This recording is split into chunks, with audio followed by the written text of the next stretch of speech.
మేడలో గురిపోను అలా దోషులతో పెట్టిందంట. నాన్నగారు మన ఇంటి ముందు కూర్చొని ఏడుస్తుంది. ఎవరు నాన్నగారు? ఎవరు నీకు కానీ నువ్వు పోయి ఆడుకోపో. నాన్నగారు అన్నయ్య అన్నయ్య నడుస్తుంది. ఎవరు నాకు తెలవాలి. తెలియాలి.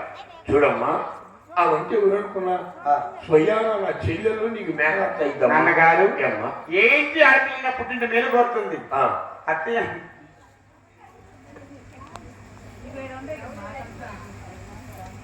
తిరుపతి స్థానస్వరం కూడా అత్తయ్య ఇంటికి రమ్మని చెప్పి అలా లక్ష్మీ తిరుపతి కూడా అలా లక్ష్మీ తిరుపతి గొప్ప పేరు లగ్న పత్రిక రాయించారు. లగ్న పత్రిక లాగుతుందబ్బా మగ పౌర్ణమి శుక్రవారం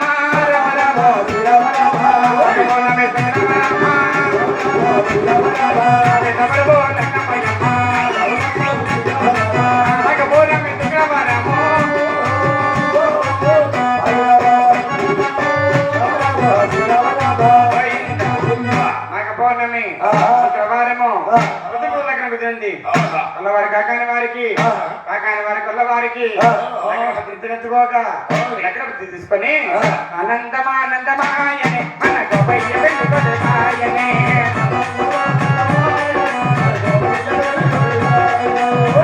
ఆనందమానందమాయనే మన గోపయ్య వెళ్ళుకొడగాయనే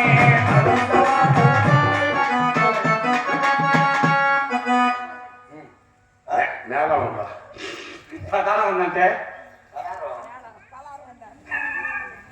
అరే పదాలు వస్తాయి.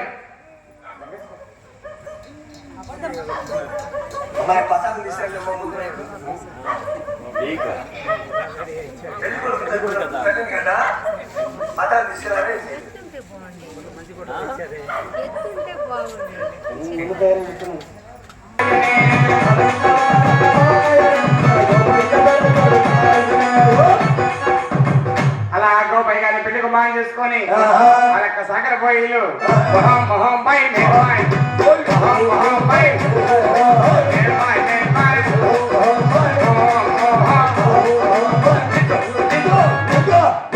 కోటేశ్వర సిన్ని గోపయ్య కళ్యాణమన్నారా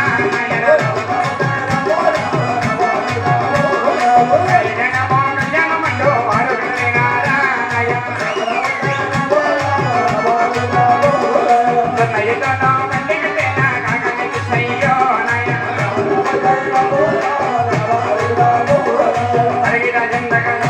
అలా కళ్యాణం అంటూ బండి కట్టుకొని నీరు దాటి అనిగిల పడిచ్చారు మగ పెళ్లి వారు.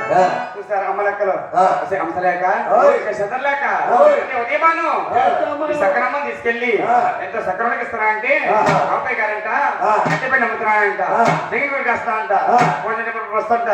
చూద్దామా చూద్దామా రండి.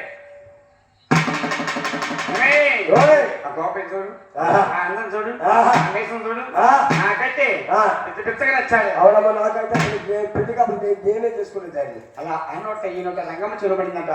అరే రే నా అల్లుడు అందగాడా అంత మనగతులు చెప్పి అలా అల్లుడు చూసే ఆనందంలో కూడా కూడా వచ్చి నా అల్లుడు చూడలా నా అల్లుడు ఎలా ఉన్నాడు చూద్దామని చెప్పి అలా పల్లకి దిగి నుంచి వారం తీసుకుందంట. కళ్ళు తిరిగే రంగమ్మగయ్యా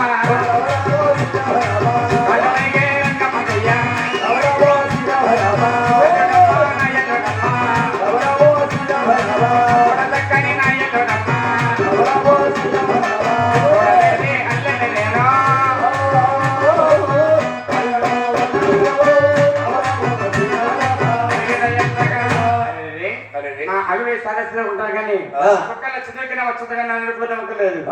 సొక్కనంత కాదు మంచి గుణవంతుడు ఆనందంలో సాగరయ్య సముద్రయ్య ఎప్పుడన్నా ఎంత కచ్చని ఇది మన ఆ మాట నాదయ్యా ఎడుకొండవాడా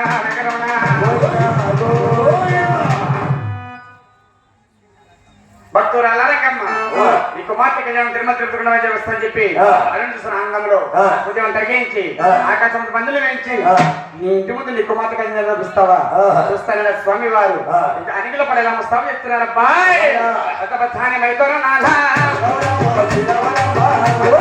మైతోరు నాదా ఆకాశం పంచెలు వేసి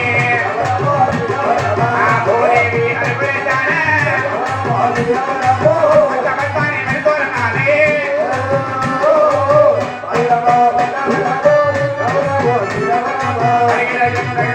అలా అనిగిల కూడా తిరుపతమ్మ కూడా ప్రదానం చేస్తున్నారంట చెప్పు